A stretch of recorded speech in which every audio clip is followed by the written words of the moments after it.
ইসলামের ইতিহাসের এক উজ্জ্বল অধ্যায় হল প্রিয় নবী হযরত মুহাম্মদ সাল্লাল্লাহু আলাইহি ওয়াসাল্লামের প্রথম বিবাহ।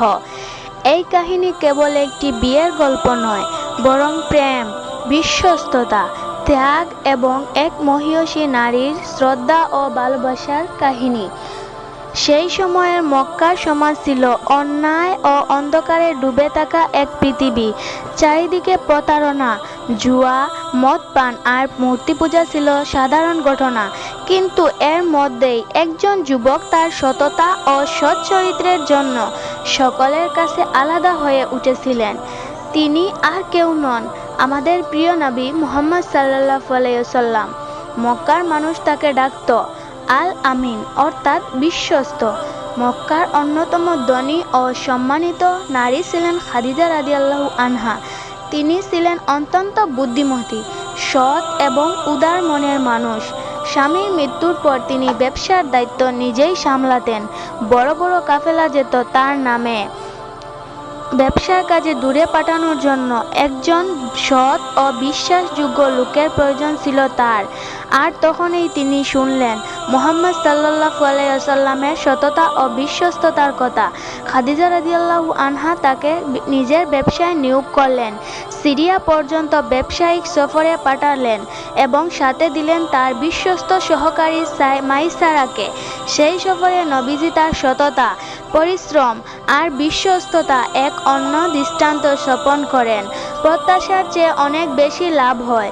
শুধু তাই নয়, মাইসারা তার আচরণ দেখে অভিভূত হয়ে যান। তিনি ফিরে এসে খাদিজা রাদিয়াল্লাহু আনহাকে জানালেন মুহাম্মদ সাল্লাল্লাহু আলাইহি ওয়াসাল্লাম কতটা সৎ, দয়ালু এবং পরিশ্রমী। এই কথা শুনে খাদিজা রাদিয়াল্লাহু আনহুর অন্তরে নবীজির প্রতি শ্রদ্ধা ও ভালোবাসার অনুভূতি জন্ম নেয়। তিনি তার এক আত্মীয়র মাধ্যমে প্রস্তাব পাঠালেন মুহাম্মদ সাল্লাল্লাহু আলাইহি ওয়াসাল্লামকে তিনি জীবনসঙ্গী হিসেবে চান। তখন নবীর বয়স ছিল প্রায় 25 বছর আর খাদিজা রাদিয়াল্লাহু আনহার বয়স ছিল প্রায় 40 বছর। বয়সের পার্থক্য থাকলেও উভয়ের অন্তরে একে অপরের প্রতি আকৃষ্ট হল। প্রস্তাব নবীজি তার পরিবারকে জানালেন।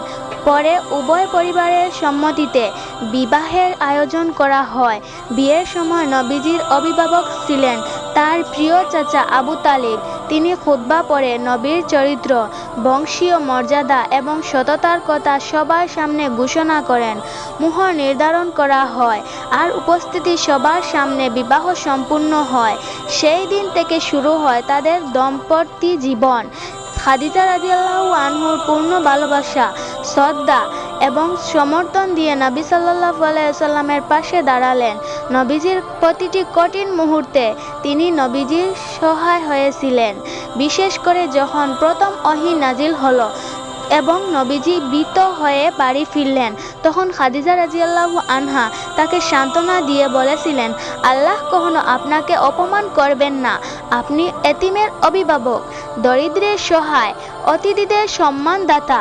নিশ্চয় আল্লাহ আপনাকে সাহায্য করবেন।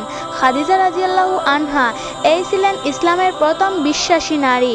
নবীজির প্রতি তার ভালোবাসা, শ্রদ্ধা আর ত্যাগ ইতিহাসের এক অনন্য দৃষ্টান্ত হয়ে আছে। নবী সাল্লাল্লাহু আলাইহি ওয়াসাল্লাম জীবনের শেষ দিন পর্যন্ত তাকে গভীর ভালোবাসায় স্মরণ করেছেন।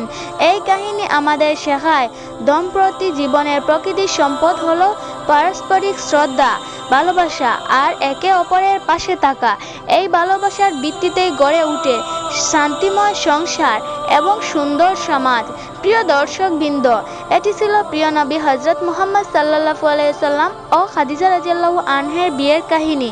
ভিডিওটি ভালো লাগলে আমাদের চ্যানেল জীবন জাগরণ সাবস্ক্রাইব করুন, লাইক দিন এবং শেয়ার করুন। আগামী পর্বে আবার নতুন একটি ঘটনার সাথে দেখা হবে ইনশাআল্লাহ।